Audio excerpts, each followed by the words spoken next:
Mark Davis, 38, leaned back in his worn office chair, the Seattle skyline flickering through his window. As an architect, he poured his heart into designing homes, but none felt as sacred as the one he'd built with Emily Harper, his wife of 12 years. At 36, Emily was a whirlwind of charm, her marketing career thriving while Mark grounded their family. Their daughters, Ava, 10, and Lily, 8, were the center of their universe, their laughter filling their cozy Capitol Hill home. Mark's childhood, shaped by his parents' unshakable love, had convinced him marriage was a lifelong vow. He believed he and Emily were living that dream until a single moment cracked it apart. It was a rainy Tuesday evening, the kind Seattle was famous for. Emily had left her phone on the kitchen counter, buzzing insistently. Mark, stirring pasta for dinner, glanced at the screen. A text from Ryan, work, popped up. Missed you last night. Same spot Thursday. A winking emoji followed. Mark's stomach churned. He hesitated, then swiped to unlock the phone. Emily's passcode was Ava's birthday. A string of messages flooded his vision, each one a dagger. You're my escape, Ryan wrote. Mark doesn't need to know, Emily replied. The words blurred as Mark's hands shook. 2 years. She'd been lying for 2 years. He stood frozen, the pasta boiling over. Ava's voice snapped him back. Dad, is dinner ready? She called from the living room where she and Lily were sprawled with coloring books. Mark forced a smile, hiding the storm inside. Almost, kiddo, he said, his voice steady despite the chaos in his chest. Emily breezed in an hour later, her coat damp, her smile too bright. Traffic was a nightmare, she said, pecking Mark's cheek. He flinched, the gesture now tainted. She didn't notice, chatting with the girls as if nothing was wrong. Mark watched her, searching for cracks in her facade, but she was flawless, a master of deception. That night, after the girls were asleep, Mark confronted her. They sat at the kitchen table, a single lamp casting shadows. Who's Ryan? He asked, his voice low, controlled. Emily's eyes flickered, but she didn't flinch. A coworker. Why? Mark slid her phone across the table, the texts open. Her face paled, but only for a moment. Then, with a sigh, she leaned back, crossing her arms. Okay, Mark, let's not make this a thing. Yes, I've been seeing Ryan. It's not serious, just something I needed. Mark's jaw tightened. Something you needed? For 2 years? While I'm here, raising our kids, believing in us. His voice cracked, betraying the hurt he tried to bury. Emily softened, reaching for his hand, but he pulled away. I love you, Mark. This doesn't change that. Maybe we could open things up. It's modern, right? We both get freedom, but we stay a family. The suggestion hit like a slap. Freedom, he repeated, incredulous. You think I want to live like that? Sneaking around, lying to our daughters. Emily shrugged, her nonchalance infuriating. It's not lying. It's just living. You're too traditional, Mark. This could work. He stood, his chair scraping the floor.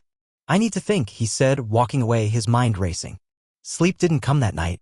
He lay in their bed, Emily's steady breathing beside him, a cruel reminder of her betrayal. The next morning, Mark called in sick and drove to a small law office downtown.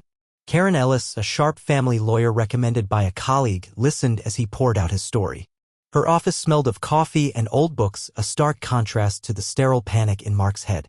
Washington's a no-fault divorce state, Karen explained, her pen tapping her notepad. Infidelity doesn't sway the courts much. Mothers often get primary custody unless you can prove neglect. If you file now, you risk losing the house and most of your time with Ava and Lily. Mark's heart sank. So she cheats and I lose everything? Karen nodded grimly. Potentially. Courts prioritize stability for the kids and Emily's their mother. You get visitation 1 night a week, maybe 2 weeks in summer. She'd likely get the house, alimony, child support. Mark clenched his fists. That's not justice. Karen leaned forward. It's not about justice. It's about strategy. If you want your girls, you need evidence she's unfit, missed school events, neglected duties. Build a case quietly. Don't let her know you're planning. Mark left the office with a plan forming. He wouldn't lash out. He wouldn't let Emily's betrayal destroy him. Instead, he'd play her game smarter. That evening, he started documenting. Emily's late nights, her absence at Ava's soccer games, Lily's school play, she was often at work or with friends. Mark kept a notebook, timestamping every instance, his architect's precision now a weapon. He also joined a local cycling club, needing an outlet for his rage.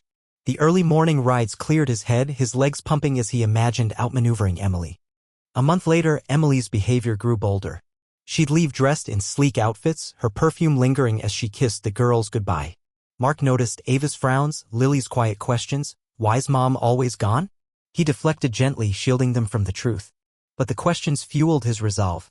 One Saturday, he took the girls to a used RV lot, their eyes wide at the gleaming trailers. "How about we go camping?" he said, grinning.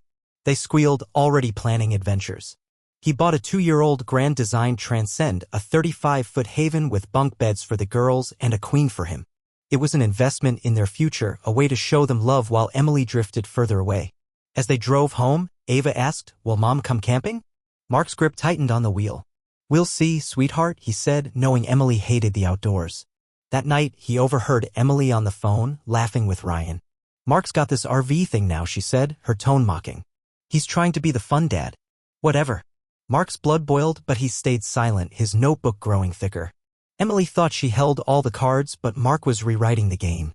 She'd learned soon enough actions had consequences, and he was ready to deliver them. Mark Davis gripped the handlebars of his bike, the cool Seattle morning air biting his face as he pedaled through Discovery Park. The cycling club he joined a month ago was his lifeline, a way to burn off the rage that simmered since discovering Emily's affair with Ryan. At 38, Mark wasn't an athlete, but the daily rides sculpted his body and sharpened his mind. Each push of the pedals was a step toward outsmarting his wife, who thought she could have it all, a family and a lover. Mark had other plans, and they didn't involve losing his daughters, Ava and Lily. Back home, Emily's absences grew blatant. She'd slip out after dinner, claiming client meetings, her perfume trailing as she kissed Ava and Lily goodbye. Mark noted each instance in his notebook. March 12, 7:30 p.m., Emily left, Miss Lily's bedtime story. Returned 11:45 p.m. His architect's precision turned into a weapon, cataloging her neglect. Ava, 10, started asking, "Why's Mom always busy?" Mark's heart ached, but he deflected. "She's got a lot on her plate, kiddo," he'd say, ruffling her hair. Lily, 8, clung to him more, her drawings now featuring just Dad, Ava, and me. The girl's quiet pain fueled Mark's resolve. Karen, his lawyer, had been clear. To win custody, Mark needed proof Emily was an unfit mother. "Document everything," she'd said.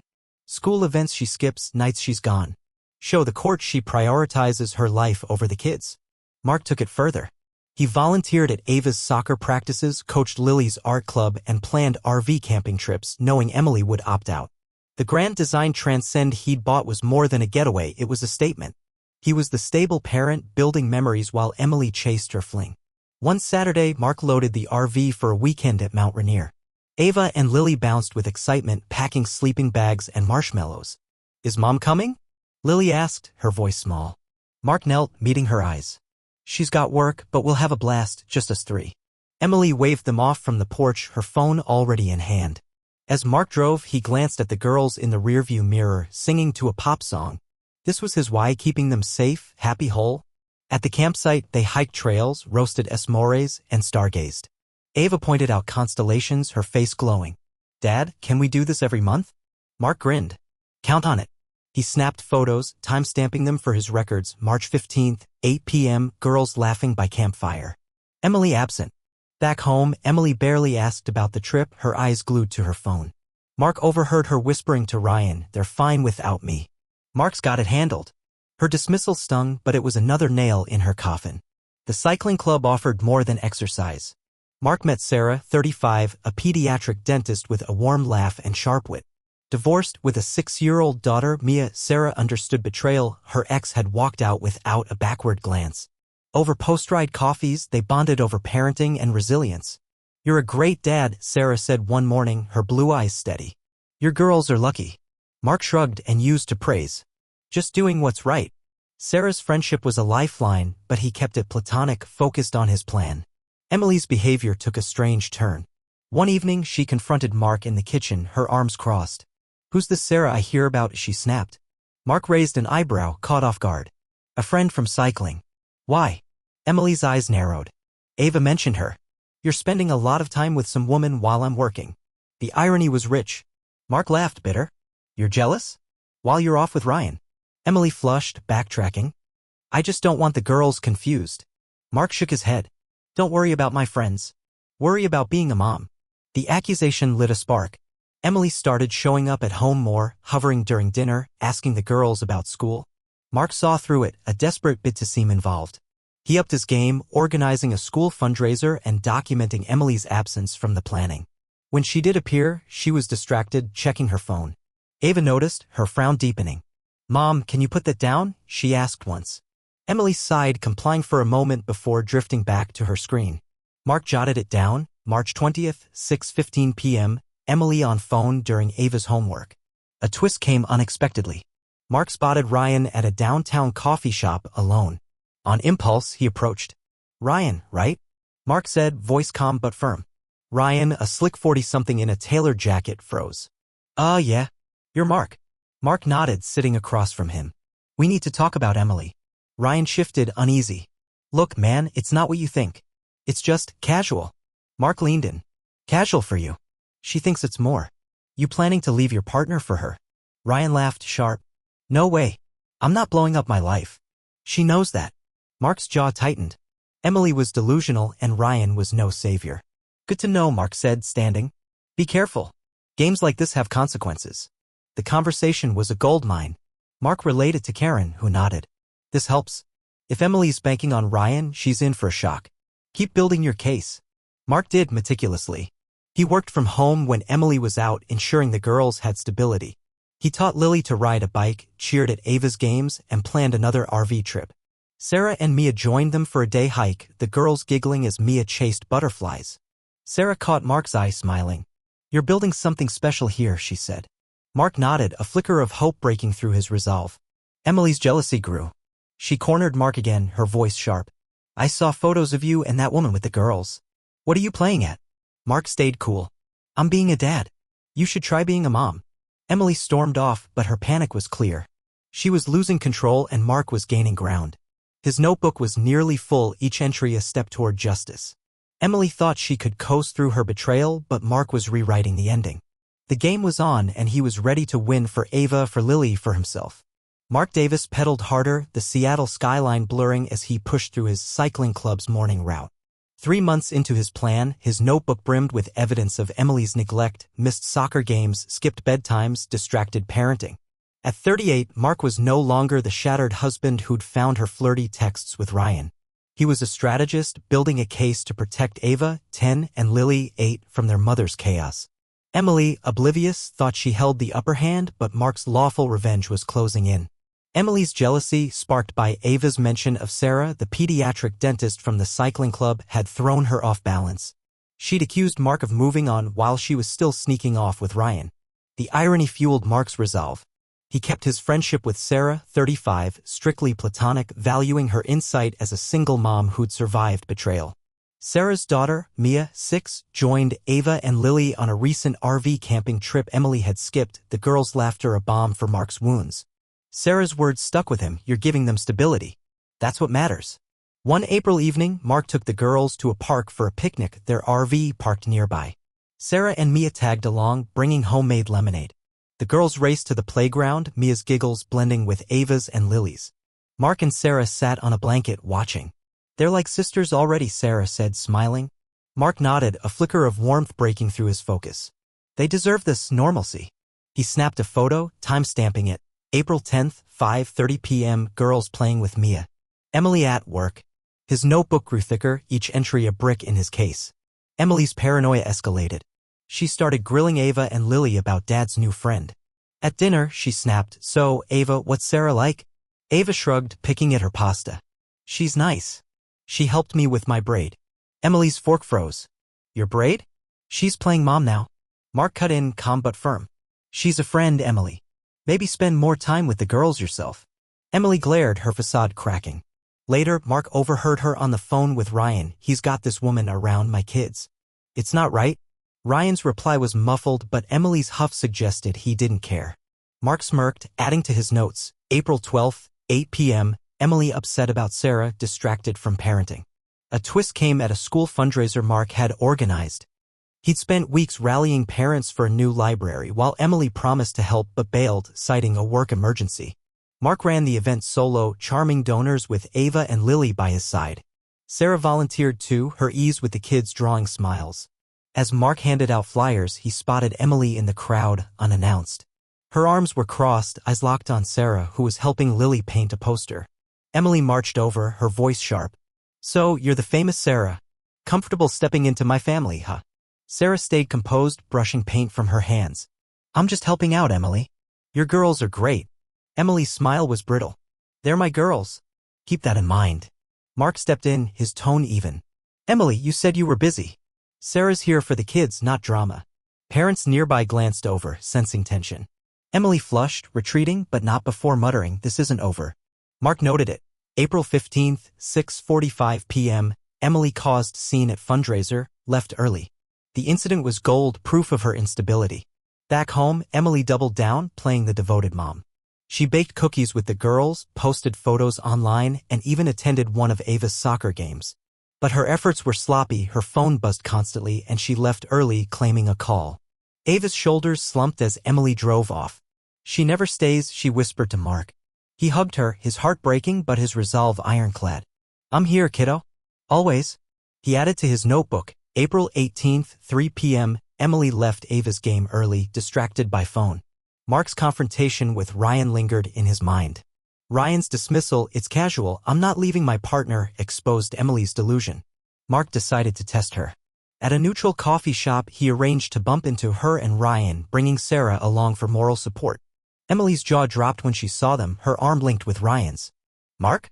What's this? She stammered. Mark smiled, cool. Just grabbing coffee with a friend. You two look cozy. Ryan shifted, avoiding Mark's gaze. Sarah, sensing the tension, chimed in, nice to meet you, Emily. The girls talk about you. Emily's eyes darted between them, her confidence crumbling. We're just colleagues, she lied.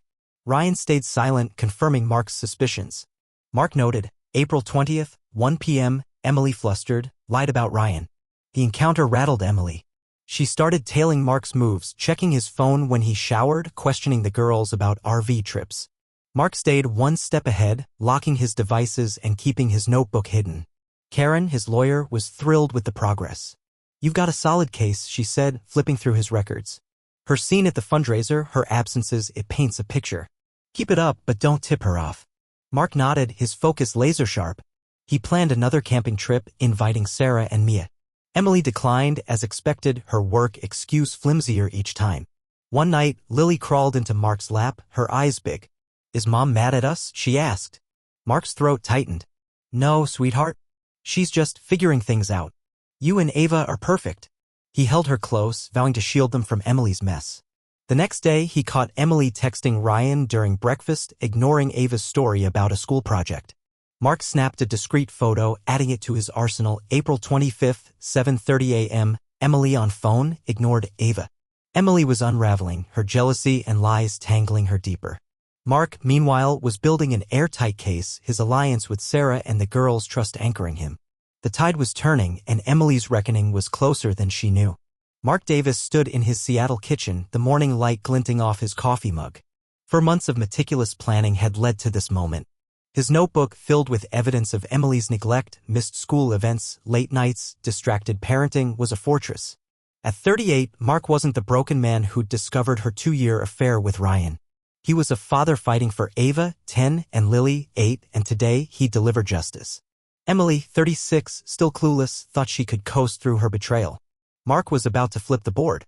Karen, his lawyer, had reviewed his records, timestamps, photos, even Ava's quiet complaints about Emily's absences. You've got her, Karen said, her voice steady. Her scene at the fundraiser, her early exits from Ava's games, it shows neglect. We'll push for primary custody and the house. Mark nodded, his resolve iron.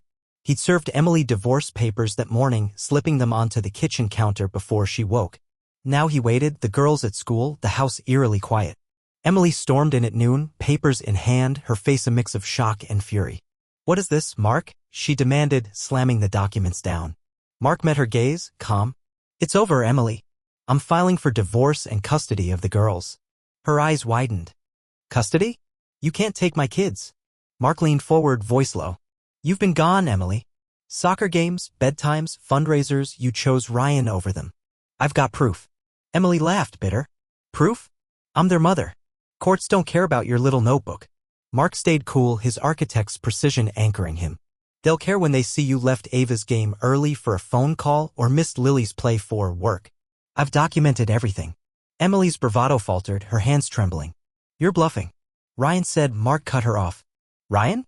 He told me he's not leaving his partner. You're chasing a fantasy and it's cost you our family. Emily's face crumpled, but she rallied. I'll fight this, Mark. You won't win. Desperate, Emily pivoted. That evening, she sat Mark down, tears in her eyes. Let's fix this, she pleaded.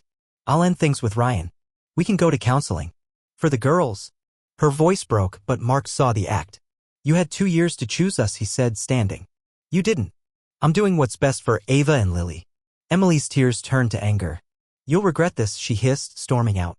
Mark noted it. May 1st, 7 p.m., Emily tried manipulation, left angry. The next week, Emily's mother, Diane, arrived from Portland, a surprise visit. Mark braced for a fight, but Diane's face was grim. Over coffee, she sighed. Emily told me everything. I thought she was just stressed, but… Ryan? An affair. Diane shook her head. You're a good father, Mark. The girls need you. Stunned, Mark nodded. I'm trying to protect them. Diane squeezed his hand. You will. Her support was a bombshell, isolating Emily further. Mark added, May 3rd, 10 a.m. Diane sided with me. In court, Karen was relentless. She presented Mark's evidence, timestamps, photos, Ava's teacher's testimony about Emily's absences. Emily's lawyer argued she was a working mom, but Karen countered with specifics: Emily's fundraiser outburst, her distracted parenting.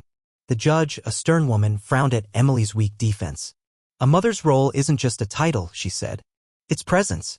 Mark's heart raced as the ruling came, primary custody to him, with Emily getting bi-weekly visits. The house was his, ensuring stability for the girls. Emily sat frozen, her face pale. Outside the courtroom, she grabbed Mark's arm. How could you? She whispered, tears streaming. Mark pulled away, his voice steady. You did this, Emily. You chose yourself. She collapsed onto a bench, alone. Mark walked away, his victory bittersweet but necessary. Ava and Lily were safe, their home secure. Emily's world had crumbled, her affair exposed as a hollow chase. Mark's lawful checkmate had worked, but the final reckoning was still to come for Emily and for the family he'd fought to save. Mark Davis stood in the doorway of his Seattle home, watching Ava, 10, and Lily, 8, race across the lawn, their laughter echoing. 6 months after the divorce, the Capitol Hill house was theirs, a sanctuary secured by his legal victory. At 38, Mark had outmaneuvered Emily's betrayal, winning primary custody and protecting his daughters from her chaos. Emily, 36, now lived in a small apartment, her affair with Ryan a costly mistake. Mark's lawful revenge was complete, but the story wasn't over for him or for Emily. The courtroom ruling had shattered Emily. She'd signed the divorce agreement, her hands shaking, granting Mark the house and custody with bi-weekly visits for her. Outside the court, her tearful plea, how could you? Hadn't swayed him. You chose this, he'd said, walking away. Now Emily's visits were strained. Ava and Lily returned quiet, their bags packed with half-eaten snacks. Mom's place is small, Ava said once, frowning. She's always on her phone. Mark hugged them, his heart heavy but resolute. He noted it. June 10th, 4 p.m., girls unsettled after Emily's visit. Emily's isolation deepened. Her mother, Diane, had sided with Mark, refusing to enable her excuses. Ryan, true to his word, stayed with his partner, leaving Emily adrift. One evening, she showed up unannounced, her eyes red. I'm sorry, Mark, she said, voice breaking. I messed up. Can we talk? Mark let her in, wary. The girls were at a sleepover, the house quiet. Emily sat, twisting her hands. I ended it with Ryan. I'm starting therapy. I want to be better for Ava, for Lily. Mark studied her, seeing cracks in her old bravado. That's a start, he said, neutral. But trust takes time. Show them, not me. Emily nodded, leaving without a fight. Mark noted. June 15th, 8 p.m., Emily expressed remorse, mentioned therapy. Mark's life bloomed.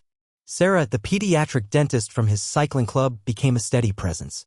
Her daughter, Mia, 6, meshed with Ava and Lily, their giggles filling RV camping trips Emily never joined. After months of friendship, Mark and Sarah grew closer, their bond built on shared values. One night, over coffee, Sarah smiled. You've given those girls a home, Mark. It's beautiful. He took her hand, a spark igniting. You're part of it now, he said. By summer's end, Sarah and Mia moved in, blending their families. The girls decorated Mia's room, their chatter a new melody in the house. RV adventures became their ritual. At Deception Pass, Mark taught the girls to fish, Sarah cheering as Lily caught her first trout. Ava braided Mia's hair, their sisterly bond growing. Mark snapped photos, no longer for evidence but for memories. July 20th, 6 p.m., family fishing trip, all smiling. The notebook stayed closed, its purpose served. Sarah's warmth anchored him, Her laughter healing wounds Emily left. Ava and Lily thrived, their trust in Mark unshaken. Their new family a testament to his fight. Emily's path was lonelier. Therapy forced her to face her choices, prioritizing Ryan over her daughters, dismissing Mark's love. She wrote a letter to Ava and Lily, her pen hesitating. "I failed you," she began.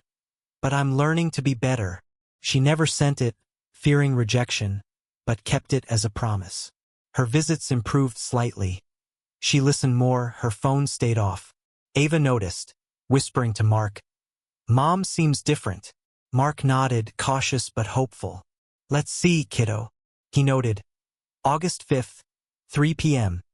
Emily more engaged during visit. One fall evening, Mark and Sarah hosted a barbecue. The backyard alive with friends and the girls' laughter. Diane attended, hugging Mark. "You've done right by them," she said, glancing at Ava, Lily, and Mia playing tag. Emily wasn't invited, she wasn't ready. Across town, she sat alone, journaling for therapy, her regret sharp but her growth real. Mark's victory wasn't her destruction but her chance to rebuild. His family, now whole, glowed under the string lights, a new chapter written on the ashes of betrayal. For Ava and Lily, Mark had won. For Emily, redemption was a work in progress, but the moral reckoning had set them all free.